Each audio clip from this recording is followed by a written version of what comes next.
Morning all. Plainclothes police officers could be deployed to patrol bars and nightclubs, all part of plans to protect women from predatory offenders. Extra funding has been promised to improve street lighting and CCTV. Further protests took place in London last night over the policing bill and, of course, the Met's response to Saturday's vigil for Sarah Everard on Clapham Common. The man charged with her kidnap and murder is due before the Old Bailey this morning.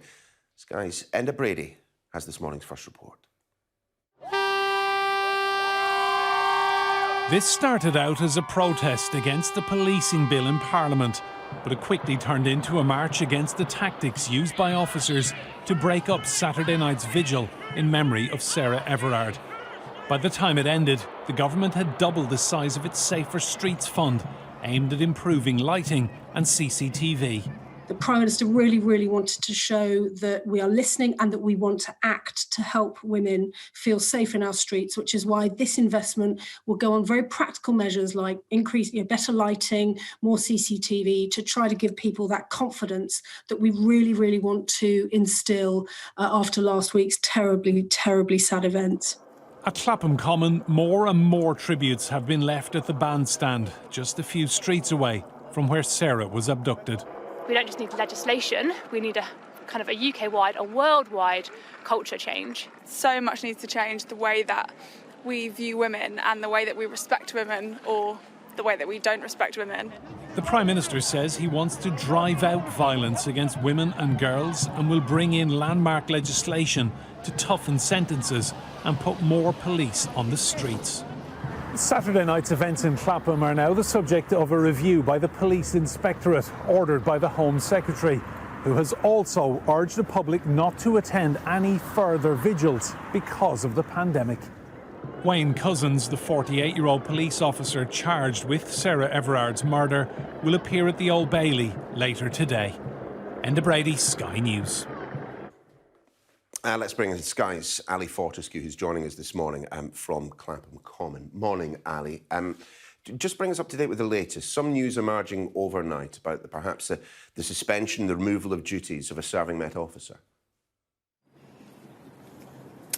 Yeah, that's right. So an officer who'd been working on Sarah Everard's case in Kent has been referred to the police watchdog. He's been removed from his duties after allegedly sharing an inappropriate graphic. Now, we're not exactly sure what that graphic was. We know that it wasn't a photograph. Some reports that we haven't confirmed in the papers this morning that this was an inappropriate meme. But clearly, this was serious enough for concerns to be raised and it to be raised with the police watchdog. And obviously, that is going to add fuel to the outpouring that we have seen since Sarah Everard's death. And this bandstand has really become a symbol of solidarity since then. Men and women in particular up and down the country coming here, whether they knew Sarah Everard or not, to show their respects. And I'd like to read you a couple of the messages that I've seen here this morning. One saying to Sarah, "We are so sorry this happened to you." A second saying that "I never knew you, but we will spend the rest of our lives fighting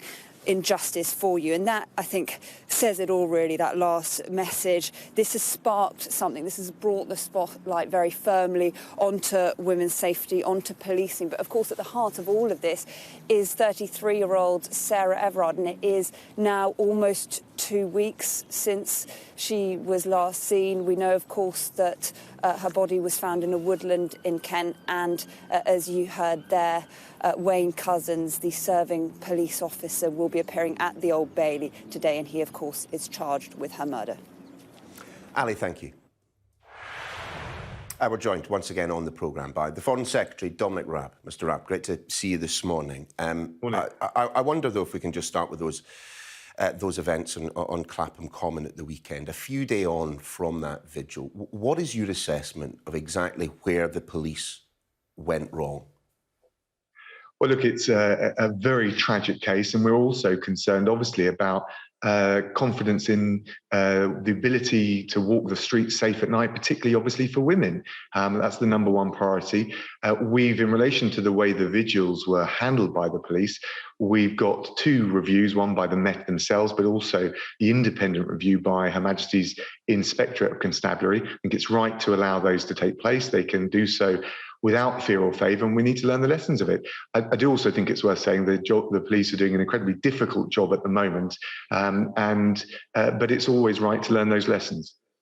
I'm just wondering, though, you know, as a man, as a father, I believe you've got boys. I mean, you may well have thought the same as me over the weekend. You know, I'm kind of quite glad this morning that I don't have a daughter. I just wonder what reflections you yourself might have had about what role men in our circumstances, what role we have played in getting the country to a point where, you know, 50% of the population, practically every one of them over a certain age, can complain about treatment at the hands of men. Okay, I think it's appalling that women still suffer the fear, the intimidation, the threats. And I say that as a son, a husband, and the brother or sister. Of course, we've all got, and I think the vast majority of men will feel this, whilst recognising that women are the ones that face the brunt of this, that we've all got a stake in society, and we all very personally want to see the streets safe for women to walk at night. I mean, I feel that very personally and very piercingly. The key thing, I guess, I look at it as a policymaker and a politician, is what we're doing about it. And that's why we're increasing the number of police by 20,000. We've heard new measures to make the streets safer with CCTV and lighting overnight. We've got 2 bits of legislation going through the House of Commons to increase the sentencing. I was a justice minister twice. I've been looking at those issues. I worked on the original increase in stalking sentences, but clearly we've got to do more. Just in terms, though, of the other legal process that's going on at the moment, the passing of the second reading, I should say, of the police crime sentencing and courts bill. I mean, your colleague Charles Walker said yesterday in the Commons, this House, the House of Commons, criminalised the freedom of protest. This House, us. Not Dame Cressida, not the Metropolitan Police, we did. We criminalised the freedom to protest collectively. In his assessment, we are up to our eyeballs in this. Where is he wrong? It's certainly true that the House of Commons and Parliament as a whole has legislated to restrict the ability to come together in gatherings for a temporary period because of this pandemic, which has taken the lives of so many. And the thorny issue is how we get the balance right between peaceful protests, expressing our concern with something as terrible as the Sarah Everard case, whilst also the public protection as we come through this vicious and deadly pandemic. That's just an incredibly inherently difficult challenge. But the measures that we've taken are temporary, necessary to save lives.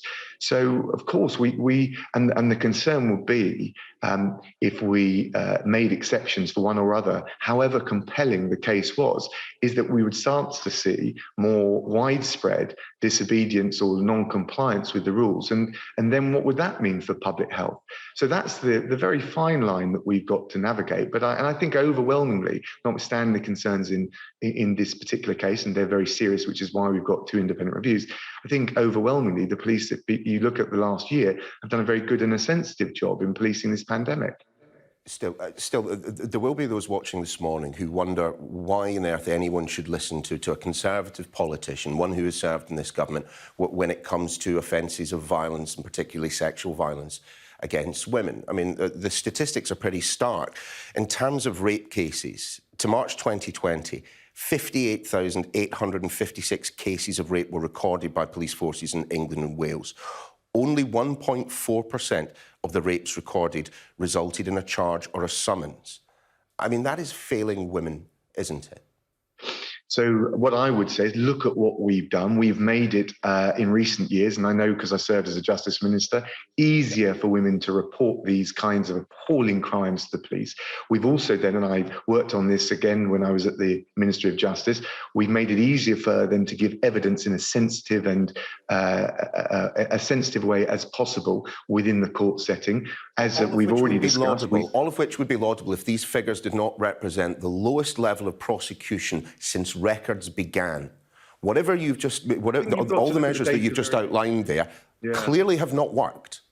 Well, I don't think that's true. We've increased the numbers that feel able to report, and it depends whether you're comparing the conviction rate with the reports or the numbers that are taken to trial. But one of the big challenges we've got, and we're seeking to address this in every way we can, is getting the evidence where there aren't witnesses. And so what we've got to do is work on the technical ways that we gather that evidence, the DNA evidence, making sure it can be presented to court. But it is inherently difficult in many of these cases where you don't have third-party witnesses and you don't have forensic evidence or... No one's suggesting it's not difficult, but we're pointing out the fact that it has got worse. And it got worse, frankly, when you were in the Justice Department. Well, it would depend how you're presenting the figures, because, of course, what we've been more successful at doing is getting women to report these crimes, which is really important. But that is only, and I definitely accept, the first step. We've then got to be able to secure convictions, but you've got to be able to do it whilst also maintaining the integrity of the justice system and not taking measures that could risk miscarriages of justice. And that is the very difficult challenge that I think politicians on all sides politically have been grappling with, and we need to work together and do even better, but it is inherently difficult. Can we talk about the integrated review? And of course, you will be limited in what you can say because of the embargo and the announcement in the Commons later on today. But just in terms of some of the detail that has emerged, I mean, are we planning to increase the number of nuclear warheads that we hold as a country? Well, as you rightly say, I'll need to wait till it's published to go into the details, but we've always said we'll maintain a minimum credible deterrence. That's the ultimate insurance policy for the security of the people of this country. But of course, the integrated review looks 10 years down the track. It's a generational look at the strategic approach to foreign policy, to defence. We're also looking at the new threats, which is why things like cyber, how we deal with hostile states, the criminal gangs that are looking to prey on our data, our mobile phones, our tablets, and all of those types of threats as well. And what I think is exciting about the review is it is looking also at our advantages, the assets that we've got, the positives we've got from tech to trade. We've seen it on science with innovations of the vaccines. How do we marshal all of our hard power, our soft power, our ingenuity, along with our cultural brand? Britain is very well regarded abroad. How do we get the most impact to serve the people of this country, from jobs to security, but also to be an even stronger force for good in the world, which matters? Just in terms of the threats and the foes that we face, the review is said to refer to Russia as an active threat, China instead as a systemic challenge. Now, we know that Lord Hague has in the past talked of, when it comes to China, having to be realists. I mean, is it your view that we just have to continue to work with China despite the situation, the Uyghurs, for example, the belligerence that we see, the saber-rattling that we see with the Chinese? Well, I think there's two elements to this. First of all, we got to be very clear-sighted. China is here to stay. It's a disproportionately large and growing economic power. Of course, jobs rely on it in this country. We want to continue to trade, and investment is important. But at the same time, we will never do anything that puts at risk the integrity of our infrastructure, our telecommunications, or anything like that.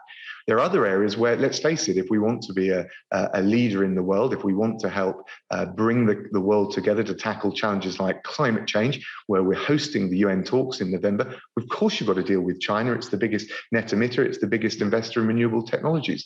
But there are other areas, and you've talked about Xinjiang. I've been amongst the leading foreign ministers in the international community standing up for the people of Hong Kong, and we will never relent or stop standing up for our values, including the values of open societies, democracy, and human rights. So, of course, that requires us to take a calibrated approach, if you like, to China, but we want a positive relationship where it's possible, but we will never yield and we will never give up standing up for our values.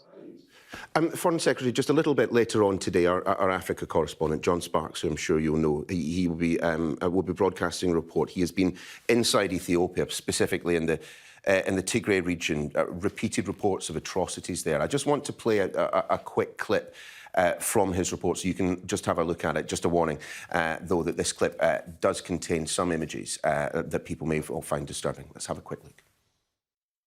What have you seen? They killed 3 years. 13 years. They killed a 13-year-old child? Yes. They killed. I see in my head, in my eye. They told for the child, come. He says, come. And the child go to the soldier and kill by gun. And again, killed by in this area. You saw that? Yes, I see in my eye.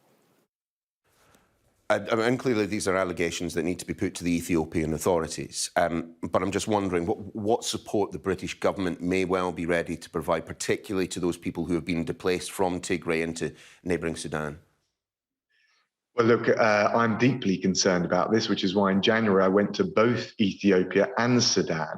I went up to the Gondar region, which is where the humanitarian aid agencies operate into Tigray.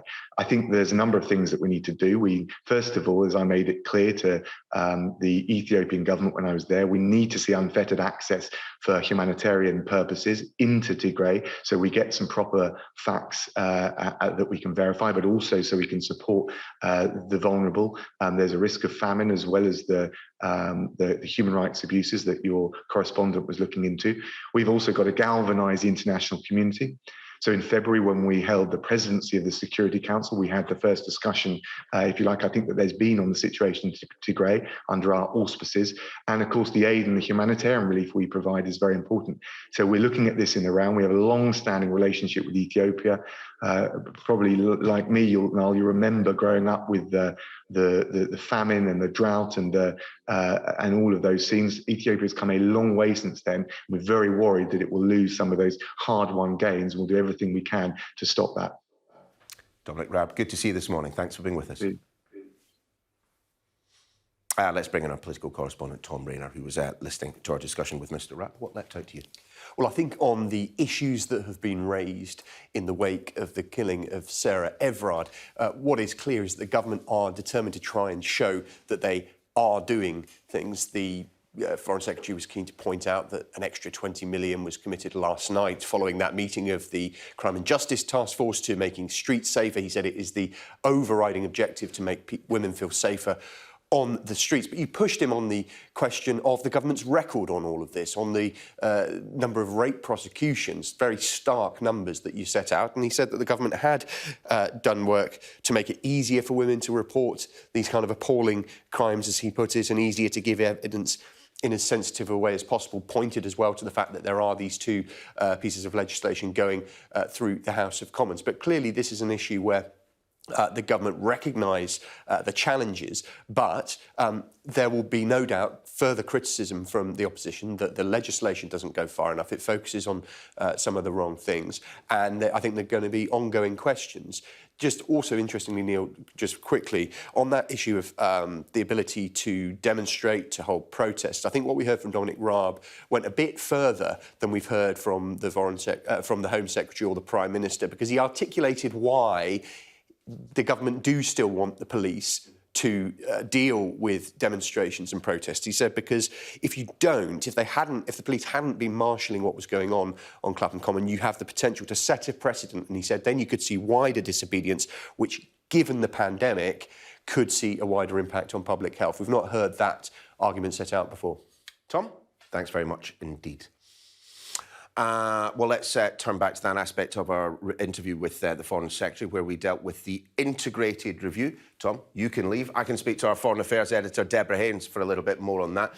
Deborah, just in terms of, well, we didn't get very much from the Foreign Secretary, an embargoed announcement, a statement to the Commons later, but we should be in no doubt. I mean, this is going to set the tone for our foreign policy, for our defence policy, for quite some time. Yes, absolutely. There's going to be a lot more detail coming out later on this morning.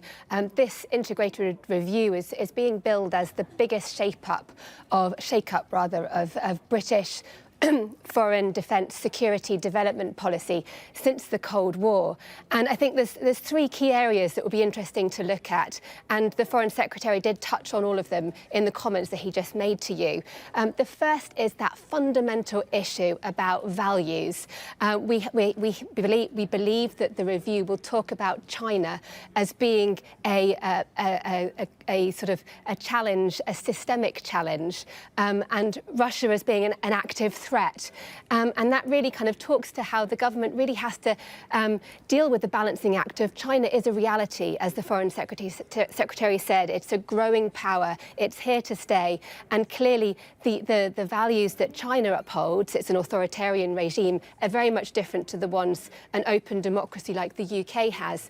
So you'll see this review being all about the UK trying trying to galvanise like-minded countries, build on alliances, help to shape a future that will see a multilateral international system, an open international order, as opposed to a return to some kind of new Cold War that some people have talked about, a time where the world is very much divided along two different opposing sides. That's something that the UK does want to avoid. Whether it can or not obviously remains to be seen.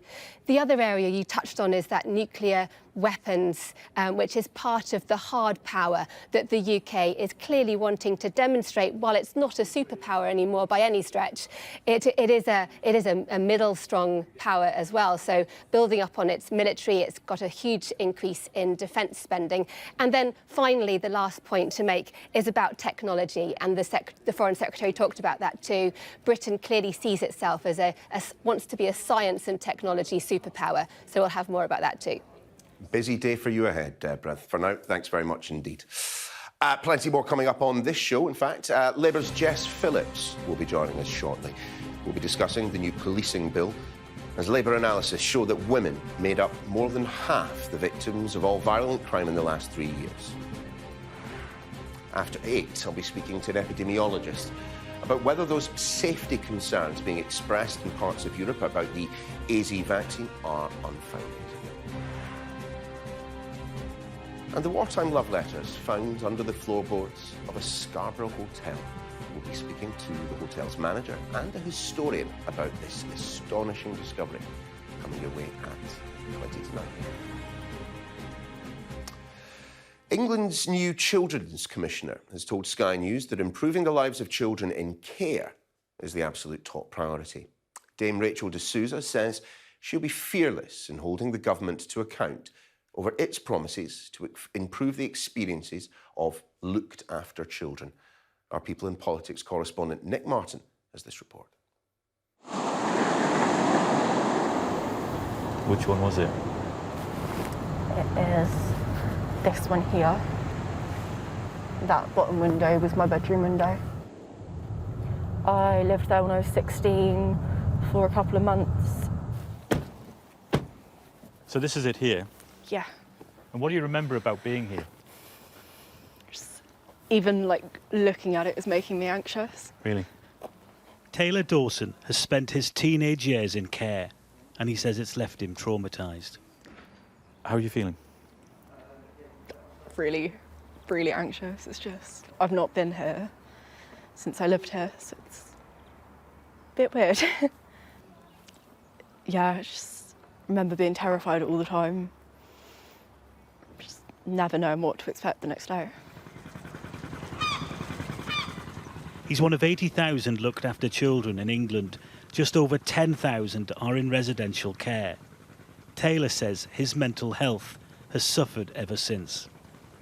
I felt like people didn't care about me, and I felt completely worthless, and a lot of that is because of the way I was treated by the social care system. Taylor's residential placement was unregulated. That means it's not inspected by Ofsted like a children's home is. From September, the government will ban unregulated homes for under 16s, but not for 16 and 17-year-olds. The Department for Education's told us it wants placements for this age group to adhere to national standards in the future, overseen by Ofsted. But there's a crucial difference here. There is a reason why the government is talking about standards rather than regulation, and that's cost. Regulated children's homes can charge local authorities more money at a time when councils say they can't afford it. This is Dame Rachel de Souza. She's England's latest Children's Commissioner. Do you think the government were wrong to not go far enough to ban unregulated accommodation for under 18-year-olds? Were they wrong to do that? What I would say is, good start, right? Good start. You've sorted out 0 to 16s. Now, should it not have just... Let's work on taking the next step. And I think we need to be showing them why that 16 to 18 really matters. Do we need to show them why? We know the impact that unregulated accommodation has on children under 18. We know the risks that it poses. The government knew that. Were they wrong to not go that far? Clearly, we need to show them more.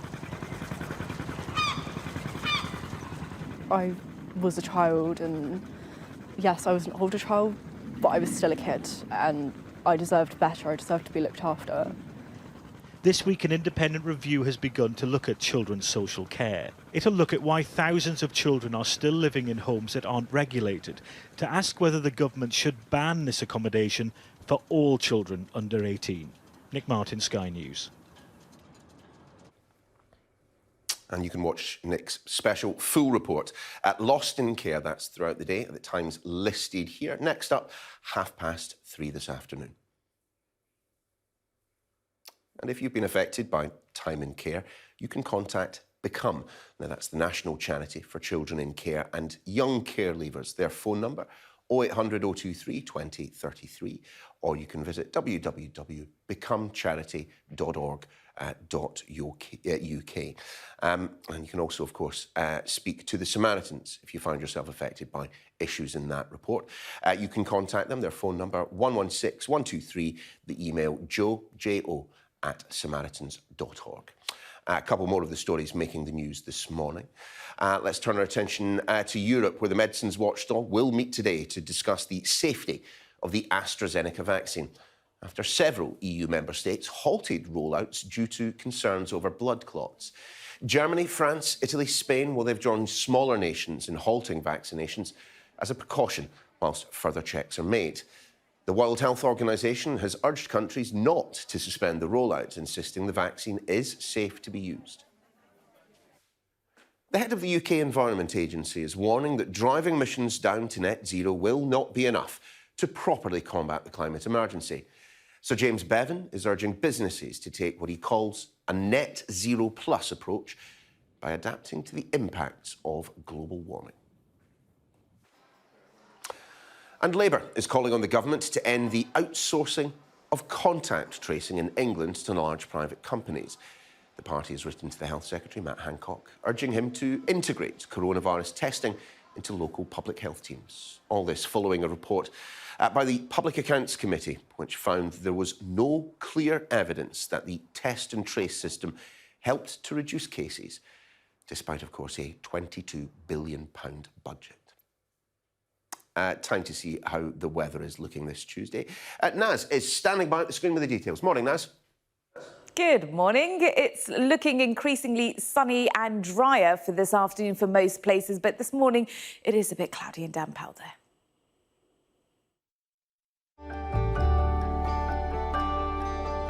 Look forward to brighter skies.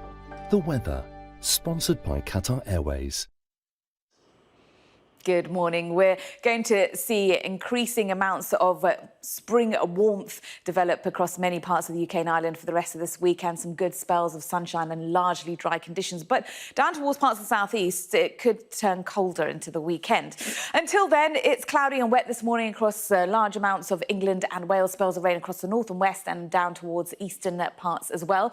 But elsewhere, it's already become much drier and brighter after a cloudy and damp start. And by midday, Ireland, Northern Ireland, Scotland, the north and west of England and Wales will be seeing sunshine and dry conditions, and eventually the rest of England will become dry and brighter too. But East Anglia and the southeast will take some time to become drier as that cloud, rain and drizzle moves southeastwards. Eastern coastal areas a breezy and cool day, but mild elsewhere.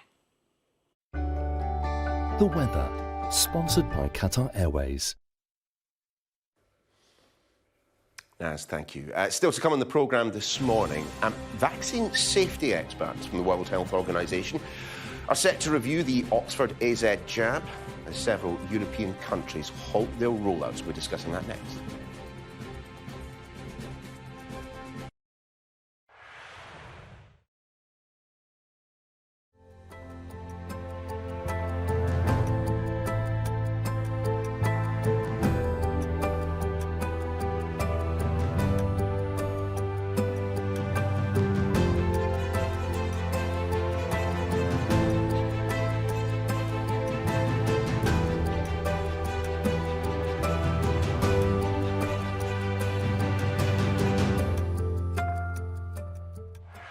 I've been pretty good at it, got a lot of practice. Do you think you have the energy to match Donald Trump? I have more energy than all of them. I may be the first woman in this office. I will not be the last. I'm Cordelia Lynch, and I'm Sky's US correspondent based in Washington. America is a complex place, and we've got to show that.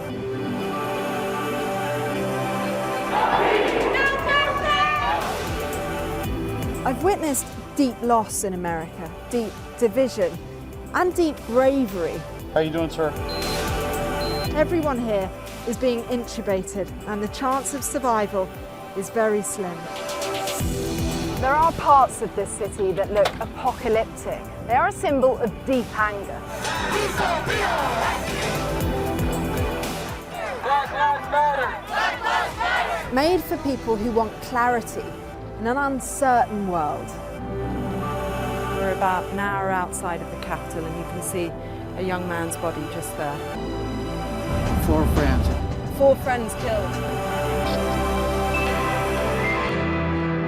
Once y'all leave, they kill you.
Welcome back.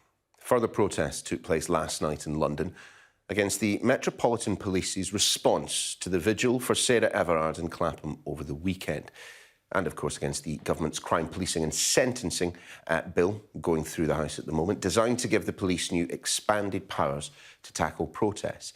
Well, in the past few minutes, the Foreign Secretary told me that the lessons from the investigation into the Met's conduct must be learned, but that the difficulty of the police's job should also be taken into account. Well, look, it's a very tragic case, and we're also concerned, obviously, about confidence in the ability to walk the streets safe at night, particularly, obviously, for women.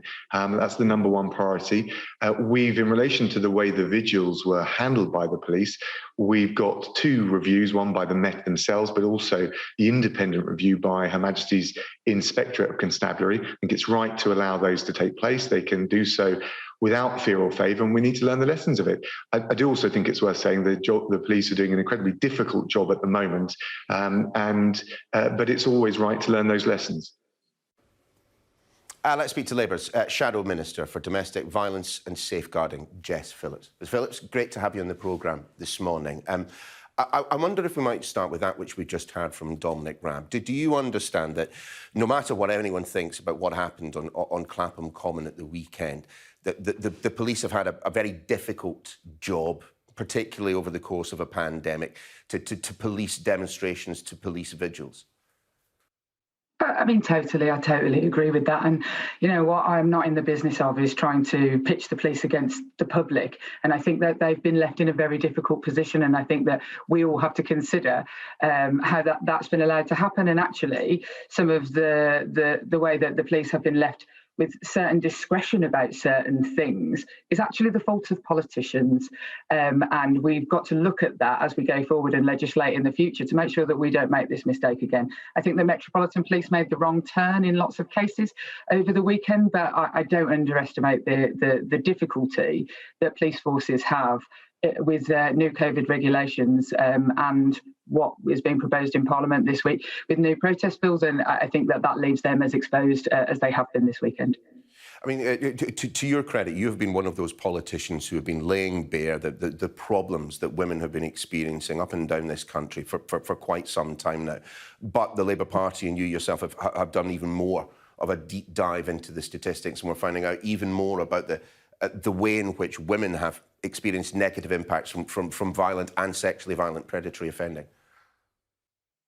Yeah, absolutely. And I think that what galls me so much about, I mean, if it was possible to be annoyed more than I am already about violence against women and girls more generally, but what annoys me, I think, about the government's response over, well, whether that was last night or in the bill that is before us in Parliament, is that it simply has forgotten the experiences of women. And one of the main problems that we have for politicians like me who have been trying to, highlight for years, as I read out the names of women who have been murdered at the hands of violent men every year, I do that because I want people to understand the sheer scale, the sheer volume, about how, when we talk about keeping our country safe, and politicians like Boris Johnson stand in front of podiums and talk about national security, that they've got to be talking about the women in this country who are largely not safe on the streets.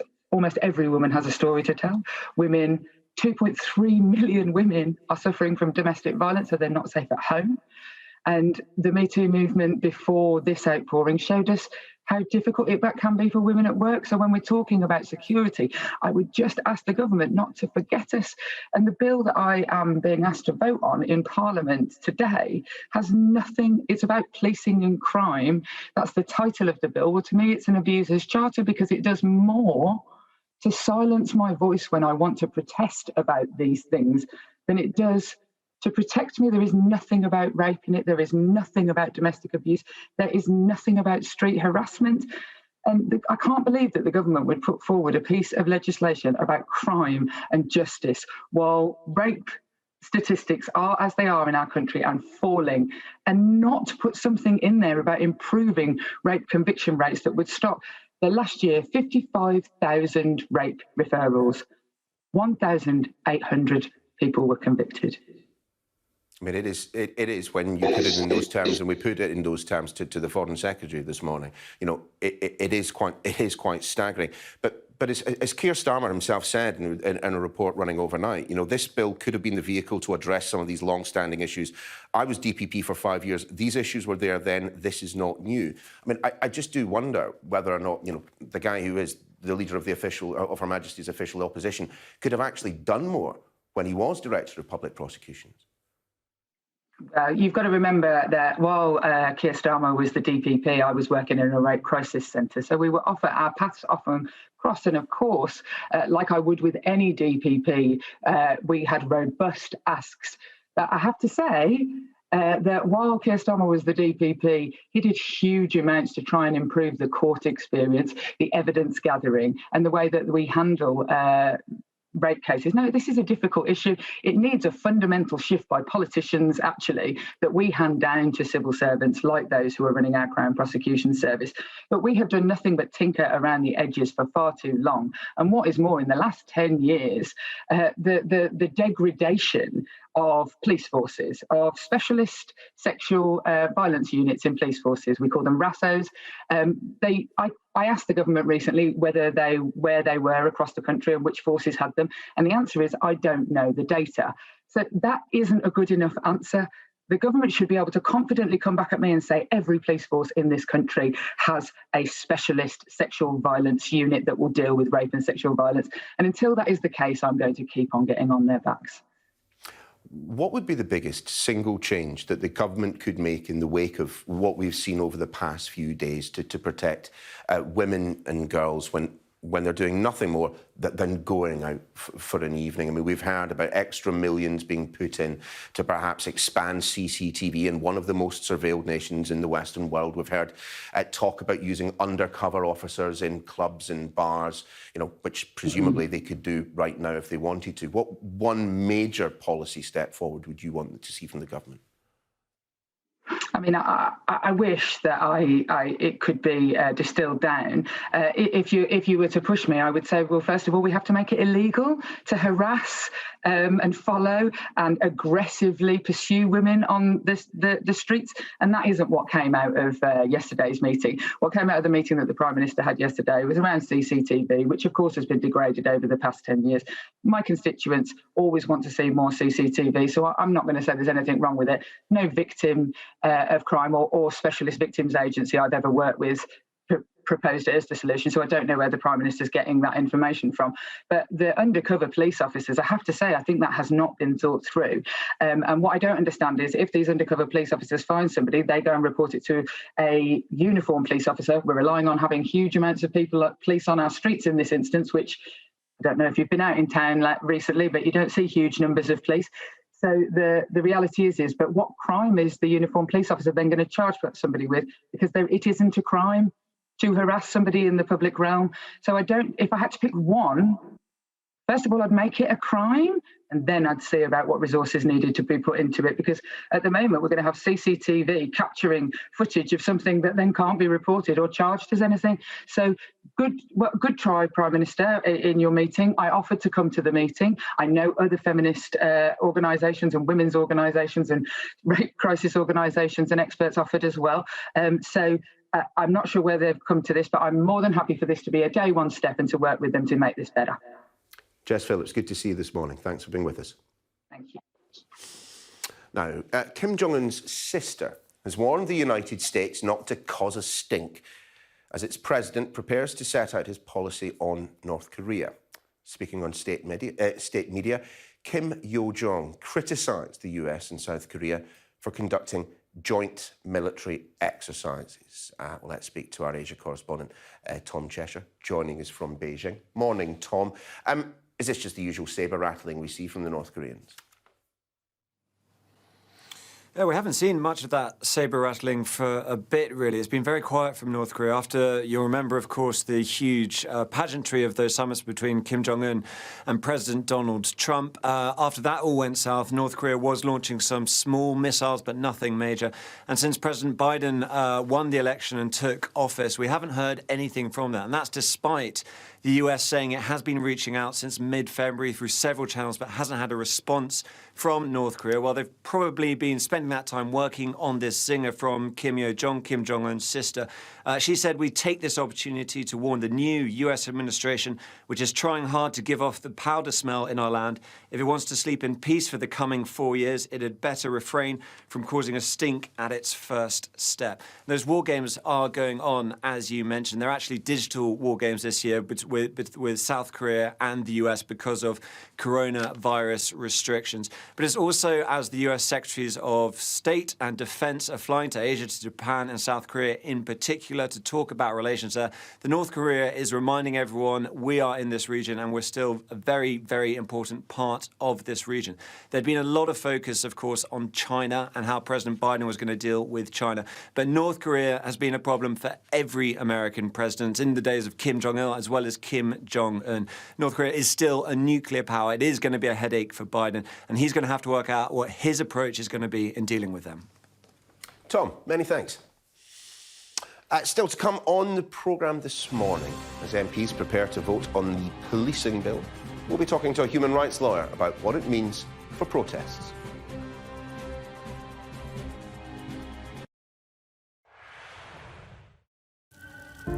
Journalism is under attack. He's clearly marked as press. The riot has actually been declared. You have to have the facts. I will stand in the way of the enemy. You have to have the evidence on camera because people are doubting everything. You are further pushing the agenda that is condemning all of us. To prove a wrong. To expose corruption. To show the truth. So just want to celebrate. I don't think any journalist wants anything more than that.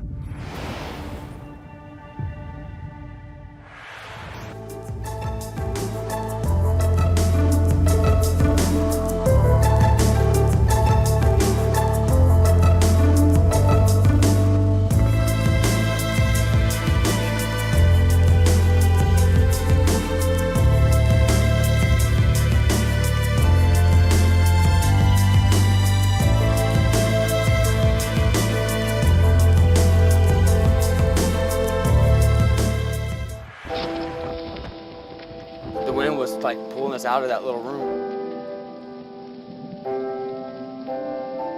Mandatory evacuation, you must leave! I'm Greg Milam, Sky's US correspondent here in Los Angeles.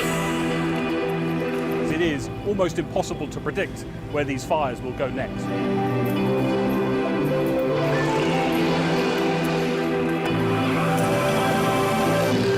We aim to be the best and most trusted place for news. This gives you an idea of the strength of those winds, strong enough to bend and twist metal. Are you trying to run me over, Sir Philip? No, go away. Look like it, sir. Will you respond to those who've made accusations, Sir Philip? Can you go away? I've seen the dark side of America.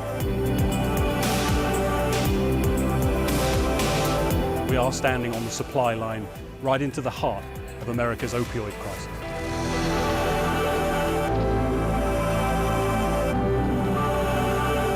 I've seen heartbreaking human stories. There was a river of blood coming out of the mosque. That's a scene that you don't forget. Christchurch has been changed forever by what happened here.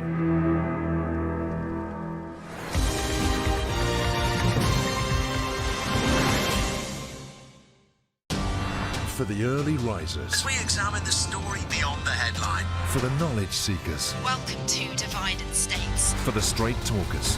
The curious and the ones who want to be entertained. Backstage, Sky News' entertainment podcast. For wherever you are. Welcome to Sophie Ridge on Sunday podcast. For the ones who want to know more. Welcome to the All Out Politics podcast. For the listeners. From Sky News Storycast. Sky News Podcasts. Listen and subscribe for free. Did you know that air pollution isn't just bad for the environment, it's bad for our health too? After a rather cloudy and wet morning, most places will see sunshine and largely dry conditions develop from the west. However, eastern England will remain cloudy with outbreaks of light rain and drizzle for most of the day, particularly in the southeast, although it will eventually become drier and brighter there. So taking a look at the air pollution levels on a scale of 1 to 10, with 10 being very high, most places will be at a low level of 1 to 3 again, thanks to air originating from the Atlantic.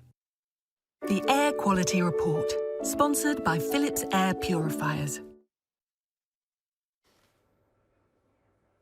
MPs will this evening vote on the controversial police crime sentencing and courts bill, with concerns raised on how the legislation could affect the public's right to protest.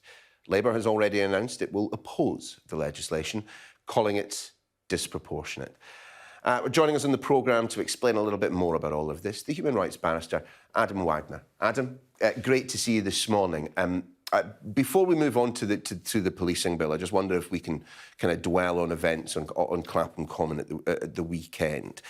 Just in terms of what the police did. Now, they say that they had to act because officers felt that the gathering had become unlawful. I mean, what is your assessment of that? Well, I was acting for Reclaim These Streets, the organisation that was organising the vigils on Thursday and Friday, and basically the Metropolitan Police refused to engage and work with the organisers. And I think what ended up happening is that because the organisers of Reclaim These Streets had to pull out on Friday evening after the Met Police said they wouldn't work with them, instead of this being a COVID-safe vigil with COVID marshals, with QR code scanning to make sure they could trace people with staggered entry, it ended up being, well, you can see the pictures on the screen. And obviously you don't know what's going to happen in all circumstances, but I think it would have been a lot safer and a lot less likely to get out of control if the police had recognised that there is still a right to protest, there is still a right to freedom of speech, and that and it's necessary sometimes for them to work with organisers rather than working against them. Adam, talk to us then about the police crime sentencing and courts bill, second reading today.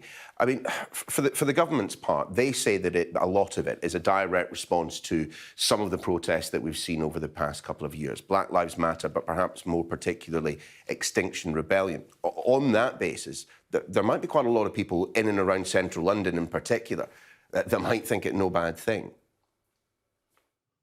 Yeah, well, I mean, there's always going to be people who think that it's no bad thing to stop protests they don't agree with, and that really goes to the heart of why it's so risky to give police powers to prevent protests, because ultimately they end up preventing the protests that they disagree with. And we saw a really good example at the weekend that there was, that was a protest that significantly involved the Metropolitan Police themselves because of what happened with Sarah Everard. And I'm not saying the police were deciding to prevent it because it was against them, but it just goes to show that the police shouldn't be responsible for these things. And I think that the danger of the new bill is that it makes it a lot easier for police to control and prevent protests, because effectively we go from a situation where they can impose directions on protests where there will be serious disruption to the community or intimidation to where it will be just very noisy. I mean, that's quite literally what the bill is that if there's if there's enough noise from the protest to cause serious unease, alarm or distress to bystanders, then the police can impose conditions. And if a person breaches a condition, if they ought to have known that it was enforced, then they're in line for criminal penalties. And that will, if the police use these powers, and inevitably police do use these powers when they're under pressure from the public, then that will effectively prevent a significant number of protests happening. And that is bad for, I think, people might find protests annoying. That the point of protests is they get people's attention. Sometimes they are annoying, sometimes they are noisy. In fact, it wouldn't be much for a protest if it wasn't noisy, but they are fundamental to our democracy, just in the same way that Parliament is, in the same way that the courts are, and we have to be very careful before we limit them. Indeed so, but in terms of this bill itself, and you can clear this one up for me, doesn't the Home Secretary have quite a big role in terms, through secondary legislation, providing examples of what would count as too noisy? Doesn't the Home Secretary have, or whoever he or she may be at the time of a protest, have the ability to be called in by the police and say, well, this can happen, this can't happen? There's a degree of responsibility that goes direct to the person in charge of policing, isn't there? Yeah, I mean, there's a big power. It's not a responsibility; it's a power for the Home Secretary to make regulations. And we've seen this with the COVID laws, that all the COVID laws have come in through regulations. And what that means for people who don't follow the intricacies of parliamentary procedure is that instead of having to go through Parliament and be voted on by debated, voted on, amended, all that kind of stuff, they just get to be signed by the Home Secretary. Maybe there'll be a vote in Parliament at some point, but it's a very, very truncated parliamentary procedure. And what that means is that the Home Secretary has a very significant amount of power to impose her or his perspective on what is and what isn't a lawful protest. And again, that really funnels all the power, or much of the power, to the Home Secretary and to the police. And I would ask the public this: if you have a cause that you deeply care about, and think of that cause, what it is now,